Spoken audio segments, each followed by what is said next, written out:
Halo, selamat sore. Tanpa pintu, gitu ya. Kita ketemu lagi. Sekarang kita mau bahas soal anak nih, Mas.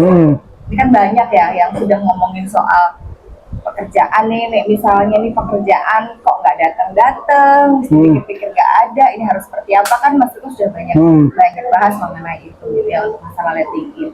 Nah untuk anak ya, anak ini apakah bisa juga sih di letting in gitu? Hanya kejadiannya beberapa hari yang lalu gitu ya. Beberapa hari yang lalu itu kan anak saya ini saya ajak untuk belajar apa ya, ngikutin saya gitu. Ngikutin saya tuh belajar nyetir, terus habis itu belajar ngafalin jalan gitu ya. Kalau ngafalin jalan kan artinya dia yang harus nyetir. Karena dia saya ajar untuk begitu, itu kan kemauan saya untuk anak saya bisa nyetir. Tapi dilalahnya itu kadang-kadang itu kan suka ngambek. Anak baru lulus sekolah gitu SMA, terus habis itu dipaksakan untuk bekerja, kadang-kadang kan masih yang iya enggak gitu, ada ngambeknya. Kan memang kemauan saya adalah membentuk dia seperti A gitu kan. Tapi pada saat di perjalanan itu ada hal-hal yang nggak sesuai dengan apa yang saya mau, apa yang ada di kepala saya. Pada saat berjalan ya saya juga ngambek dong, gitu kan, nggak sesuai ya. Kadang-kadang kan kalau misalkan hal-hal yang tidak sesuai dengan keinginan kepala kita, itu kita suka menganggapnya itu adalah dengan kekecewaan, kemarahan, gitu ya, jengkel, gondok gitu. Meskipun itu sama anak sendiri kadang-kadang muncul itu. Tetapi, nah ini yang pertanyaan saya, apakah dengan letting in ya, letting in kan butuh waktu nih Mas Iku ya, butuh waktu.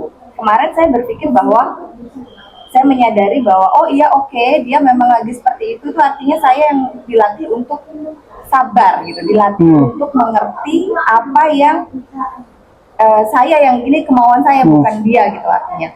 Nah itu kan pengennya yang kalau misalkan di letting in berubah nggak ya gitu. Nah itu kan kemarin belum terjadi hal-hal yang seperti itu. Jadi kepala saya itu memaksakan diri untuk berubah, dia harus berubah apapun itu ya. Mungkin teman-teman tanpa pintu berpikir bahwa tidak hanya mengenai anak yang sesuai keinginan kita tentang hal ini, tapi bisa jadi mungkin tentang nggak suka makan, nggak mau belajar atau dan lain sebagainya. Nah seperti apa nih Mas Riko? Nah di pertemuan kita sebelumnya kan kita bahas tentang uang kan ya.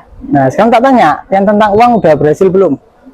Kalau tentang uang dibilang berhasil itu relatif ya Mas Riko. Artinya saya sekarang sudah bisa berdamai lah dengan diri saya sendiri. Artinya gini, berdamai dengan diri saya sendiri kan konflik yang terjadi pada saat itu kan pekerjaan sudah naik terus kemudian drop. Kok ini gak deal-deal ya gitu. Itu kan saya memaksakan itu terjadi.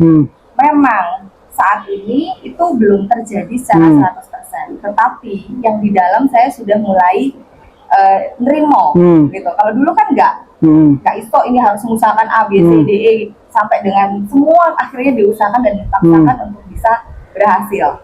Kenyataannya pada saat nerimo itu meskipun tidak pekerjaan A itu yang berhasil gitu kan, tapi uang tetap datang. Kebutuhan saya secara yang urgent itu tetap terpenuhi gitu.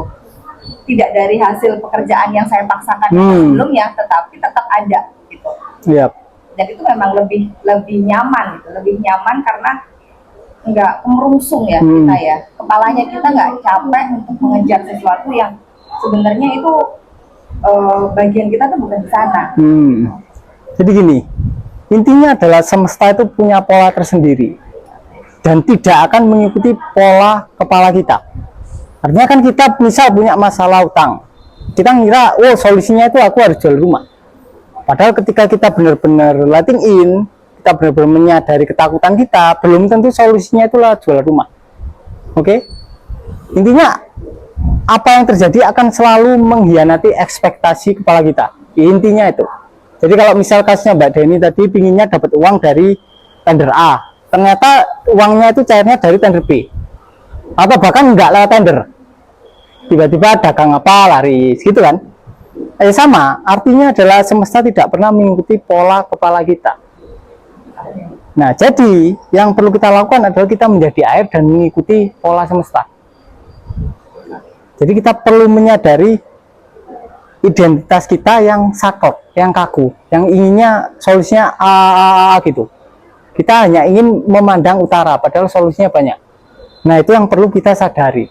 Kita perlu terima, sadari perasaannya yang penuh ketakutan, penuh ketidaknyamanan, kemudian kekakuan itu akan mulai melebar. Kemudian mulai meluas, jadi seperti air. Ya sama. Nah, kalau itu udah bisa, sampai udah bisa merasa nyaman dengan keuangan, kenapa hal yang sama tidak dipraktekkan ke anak? Why? Berarti kan sampai membagi segmen kan. Oh, berarti aku perlu lighting ini di segmen A, di segmen yang lain nggak perlu. Jadi kayak memisahkan kehidupan. Ya, karena waktu itu urgensitas yang ada di kepala saya itu uang itu nomor satu, gitu kan.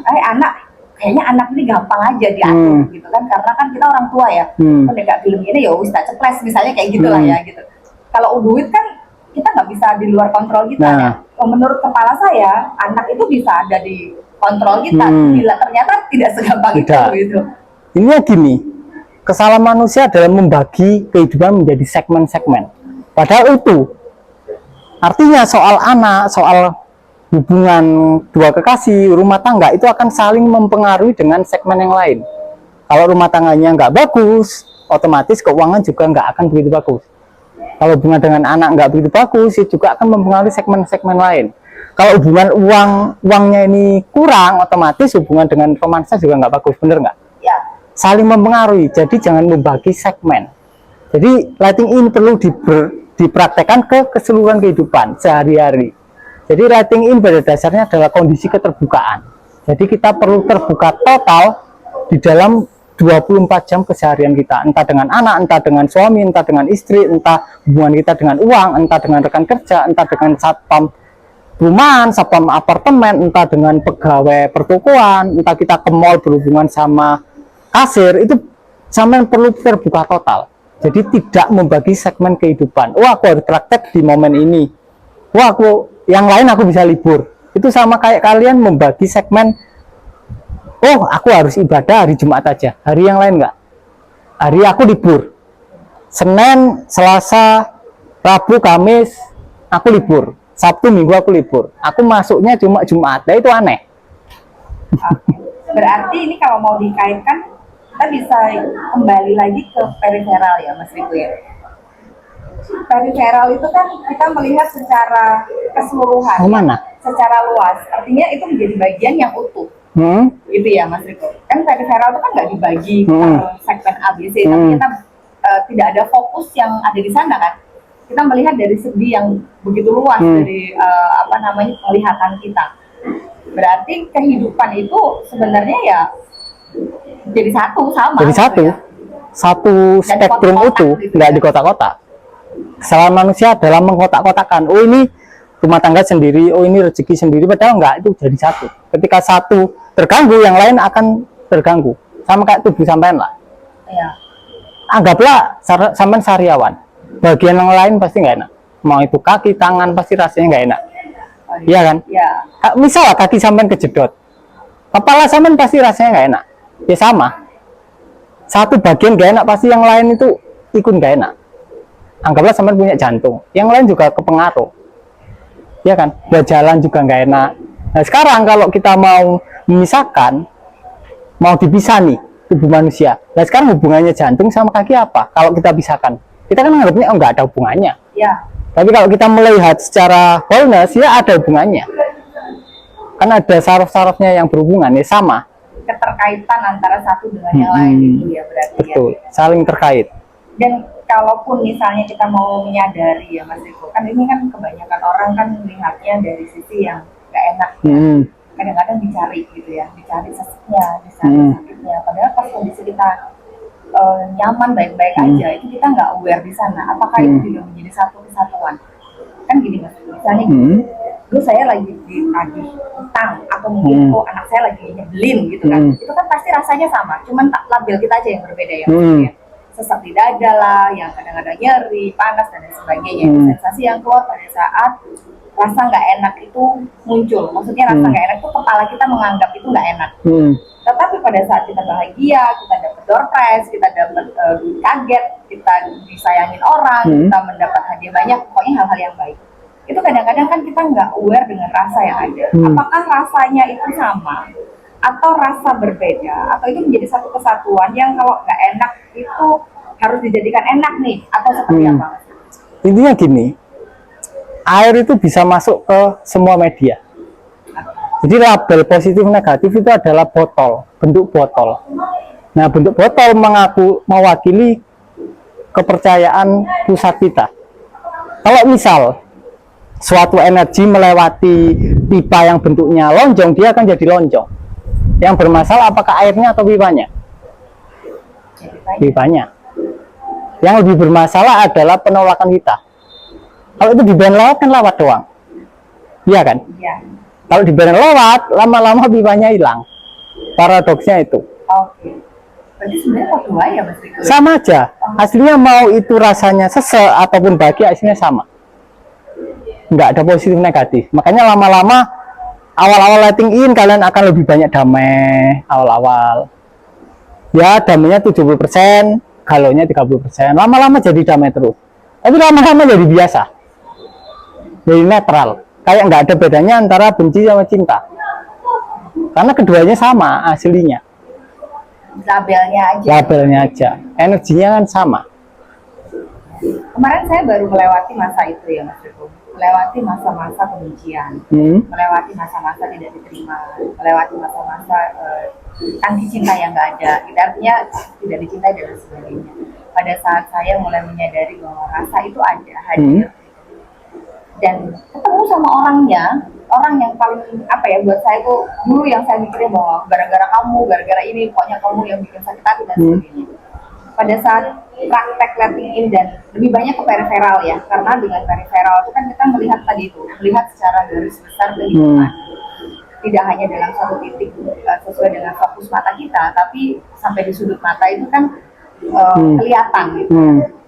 Itu beda loh Mas Riko. Jadi saya ketemu nggak ada sindir-sindiran, sudah nggak ada yang apa ya, biasa aja gitu. Bener-bener yang nggak ada label bahwa nanti ketemunya sok deg-degan lah, marah lah atau apa, sudah nggak ada. Jadi itu bener-bener langsung otomatis ya Mas Riko terjadi ya. Pada saat di dalam itu beres gitu kan, yang terpancar keluar pun juga orang melihatnya beres orang tersebut. Orang itu padahal sebelumnya itu kalau sama saya kan misro. Jadi banyak hal yang saya berbuat sedikit gini aja udah yang komennya lele gitu ya, terus habis itu nyalah-nyalahin gitu.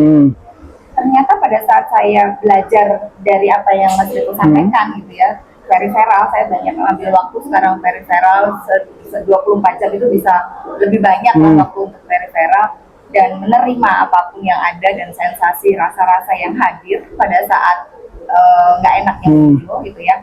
Kemarin saya ketemu sama orangnya baik-baik saja, saya bisa ngobrol gitu ya, bisa foto bersama yang seperti itu. Jadi benar-benar yang di luar itu yang dulu rasanya orang Surabaya bilang nggak pleki gitu ya, jadi ternyata enggak gitu, sudah berubah gitu. Yang dulunya saya mikirnya dia bisa berubah karena saya berubah, merubahnya gitu. Ternyata dari kita sendiri yang memancing itu ya Mas Riko. Ya, orang lain sama kayak gini. Misal sampean bercermin, bayangan di cermin tidak akan tersenyum sebelum sampean senyum terlebih dahulu. Iya. Ya kan?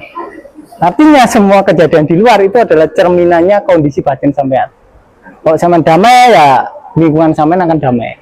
Kalau sampean batinnya kemerungsung, sampean berperang dengan emosi dan pikirannya sendiri, ya pasti banyak konflik di sekitar sampean.